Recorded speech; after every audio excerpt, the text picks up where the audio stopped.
Paz e luz no coração de todos, um saravá fraterno, estejam bem. Bom, voltando com a terceira parte, que seria a visão do orixá cósmico, né? Então, o orixá externo, interno e agora o orixá cósmico, né? Que seria nós e a potestade sendo uma só, em unidade. Então, a potestade, né? O orixá e nós em unidade. Que se trataria desse orixá cósmico, né? O orixá, ele, antes da criação do mundo, da forma ao qual nós estamos ligados, ele já existia no reino virginal. Se vocês quiserem saber um pouco mais sobre reino virginal, esse tipo de coisa, nas obras da Raiz tem uma explicação um pouco mais detalhada. Eu não vou me aprofundar sobre isso aqui porque não cabe essa explicação aqui. Mas vamos dizer que o reino virginal é uma essência pura, né? Um reino puro, onde habita o Deus maior, Deus supremo, o incriado, o Criador, Zambi, Tupã, Jeová, nome que vocês queiram dar para ele, né? Então, a gente está falando aqui do início de uma cosmogênese, né? Então, antes nós falamos de planetogênese e agora nós estamos falando de uma coisa cosmogônica, né? Uma coisa de cosmogênese, e que é a criação do cosmos, né? Que é a criação dos lugares habitados, né? Então isso é papel fundamental do orixá, né? Dos orixás, dos 7 orixás. Na Bíblia é citado que Deus fez tudo e no 7º dia descansou, né? Esse sétimo aí, esse papel de 7, cada dia foi atribuído a um orixá. Então, na teogonia, né? Nossa, da Umbanda, falando da nossa raiz, né? A criação dos mundos habitados é a atribuição dos orixás, né?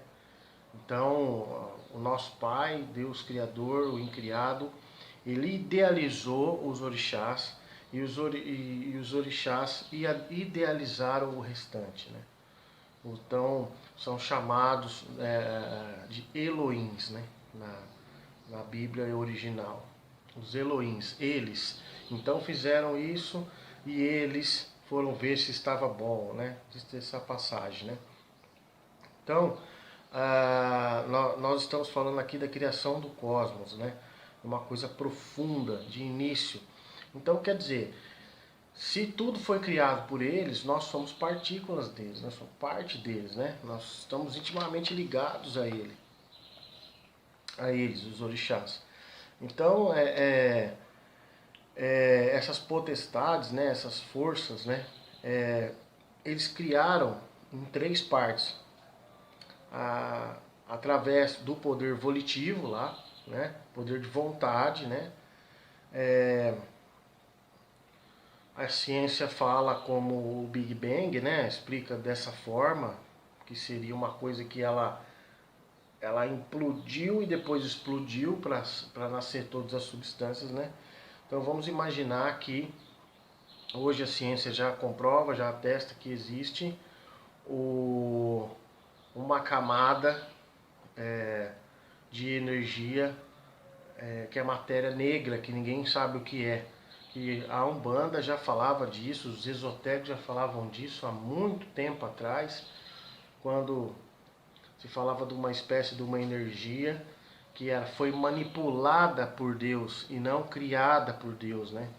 E que sempre existiu que esse véu aí que sustenta os planetas não estão voando, não estão soltos no cosmos, está sendo sustentado por esse véu, né? Albert Einstein, ele também trouxe essa teoria, foi chamado de doido, depois recentemente foi descoberto por vibrações que realmente existe um véu aí, que nós podemos ter vários nomes nas escolas esotéricas, né? Éter, enfim, vários nomes, não o éter que nós conhecemos, mas o éter astral, enfim, inúmeros nomes. Então, nós estamos falando desse primeiro momento, né? Então, o que acontece? Foram divididos em 3 partes, né? E essas 3 partes, essas 3 construções, ela é o natural, o orgânico e o anímico. Mas antes disso acontecer, o orixá pegou toda essa energia e ele amacetou, né? Ele espremeu em partículas e subpartículas, né? Para depois implodir, para depois explodir, e isso dá a criação da luz, do som e do movimento. Isso desde o início do mundo, do início de tudo, né? E essa luz, som e movimento, ela se repete até hoje, né? Nos dias de hoje. Eu vou provar para vocês como ela se repete.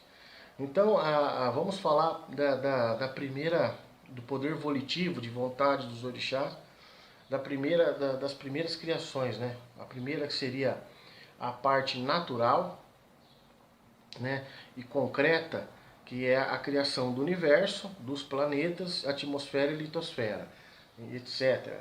Então, quando houve a explosão, a primeira coisa que eles tinham que fazer é arquitetar, os arquitetos siderais, os orixás, tinham que arquitetar onde tudo ia ficar. Então, né, criação do universo, dos planetas, da atmosfera, da litosfera e etc. Depois, em segunda parte, foi implementada a questão orgânica, né? Vegetais, animais, hominal e etc. Né? E por fim, anímico espiritual. Então, tudo isso precisava ser animado, né? Depois da parte orgânica ser criada, né? Vegetais, depois os animais, depois os homens, né? Os minerais, né? Quando falo orgânico, falo minerais, vegetais, animais e os homens. Depois disso precisou ter uma animação, né? Um espírito, precisou existir anteriormente um espírito para que isso pudesse ser animado, né? E vem se repetindo, né? Nas giras de Umbanda, no Jihá, né? A palavra vem originária da palavra Jihá, que seria guerra espiritual, guerra astral, né? Que foi citado há muitos anos isso, e hoje é falado gira de Umbanda. Não é de ficar rodando, não. É o Jihá, a guerra astral. Que deveria se repetir em todos esses fundamentos: a luz, o movimento e o som. Aliás, a luz, som e movimento. Desde a cosmogênese, né? Cosmogênese até hoje. Então, como é que se repete a luz, o som e o movimento nas giras de Umbanda? A luz são a presença, né, das entidades de luz, de força. A presença da própria força evocada e invocada. Quando você evoca e quando você invoca, né? Você evoca as forças ali, a permissão dos orixás e etc., que é a presença da luz, né? O som são os pontos cantados, são as orações, enfim, toda a prédica, tudo ali tem som, né? Então, veja, presença da luz através das entidades de luz, dos orixás, das suas forças, né? Das suas evocações e invocações, e o som através dos pontos cantados e orações. E o movimento é a forma que cada entidade trabalha, a forma que cada linha trabalha, a forma que cada caboclo, cada preto velho, cada Exu, cada Iori, né? Não é Iori não, é Iori. Cada Iori trabalha, né? E, enfim, então tudo é um movimento. Eles fazem ali um movimento, né? As coisas acontecem por conta do movimento, tá certo? Então, nesse segundo entendimento é isso. Vamos voltar a falar um pouco sobre o que o microcosmos, ele imita o macrocosmos, né? Através do que? Da criação por ordem dos orixás. Então, Deus, Uno, ele criou os orixás, que criaram o universo. E nós, que somos a manifestação divina. Portanto, Deus, os orixás e nós em unidade. Tudo faz parte da força estruturante e evolutiva dos orixás. Por isso, os orixás estão em nós e nós neles. Somos parte integral de toda a criação. Então, quando você compreende isso, você está em unidade. Você está religado, você fez o religare com as forças superiores. Você entende que você não pode destruir a mata, que você não pode destruir as vegetações, que você não pode matar, extinguir os animais, que você não pode fazer isso com seu semelhante. Por quê? Porque todos nós, desde o chão, da partícula que tem no chão, a poeira das estrelas, até o que tem dentro de nós, é dos orixás e é do Deus Uno. Né? O monoteísmo se torna politeísmo. Pesquisem sobre isso. Depois eu vou falar um pouco mais profundamente sobre monoteísmo e politeísmo. Né? Então tudo vem de um Deus Uno. Ele sim é o único, ele sim é uno, não nós. Nós somos unidade com ele e não únicos, certo? Então, dele surgem o politeísmo, né? As 7 forças, as 7 emanações. Isso você vai ver nitidamente no arqueômetro, que começou lá com Santivês, depois Mata e Silva, e nossa raiz também tem o dele, o nosso. Né? Então, o arqueômetro, ele explica exatamente de um ponto, de um centro, toda a manifestação que temos hoje. Tá? Então essa é a terceira parte que fala justamente disso, do orixá cósmico, da visão cósmica do orixá, da criação de tudo. E nós fazemos parte disso e nós estamos ligados intimamente a isso. Né? Tá certo? Então espero que vocês tenham entendido a diferença da visão do orixá externo, do orixá interno e do orixá cósmico.